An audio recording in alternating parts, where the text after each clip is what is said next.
আমরা যারা বাসায় ঝালমুড়ি খেতে পছন্দ করি অনেক সময় বাইরে যেয়ে খাওয়া হয় না, এইভাবে বাসায় একবার বানিয়ে খেয়ে দেখবেন, বাইরের ঝালমুড়ি আর খেতে ইচ্ছা করবে না। ইভেন আপনার বাসায় যদি গেস্ট আসে খুবই অল্প সময়ের মধ্যে আপনারা এইটাও সামনে দিতে পারেন, মাখিয়ে অনেক মজা হয়।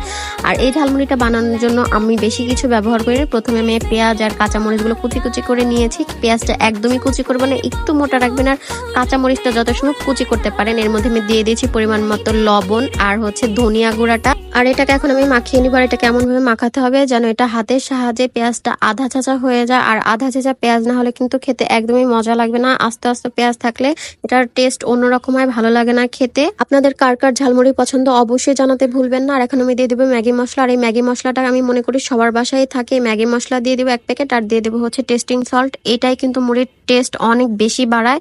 আর এটা একটা সিক্রেট মশলা। এখন দিয়ে দেবো চানাচুর। আর এই চানাচুরটা ভালো করে মাখাতে হবে। আপনারা চাইলে এখানে মোটা চানাচুরও নিতে পারেন, তবে চিকন চানাচুর দিলে টেস্ট আরো বেশি বেড়ে যায়। এটাকে ভালো করে মাখাতে হবে। অফ ক্যামেরায় আমি সরিষা তেল দিয়ে নিয়েছিলাম। আমার এগুলো মাখানো শেষ। এখন আমি এর মধ্যে দিয়ে দিব মুড়ি। আর মুড়ির পরিমাণটা কম দিলে অনেক মজা হয়, তাই মুড়ির পরিমাণটা কম দেওয়ার চেষ্টা করবেন। আর এভাবে একবার বাসায় মুড়ি মাখিয়ে অবশ্যই খেয়ে দেখবেন, অনেক বেশি মজা হয়। বাইরে আর খেতেই যেতে ইচ্ছা করবে না, মুড়ি এভাবে বাসায় মাখিয়ে খেতে পারবেন।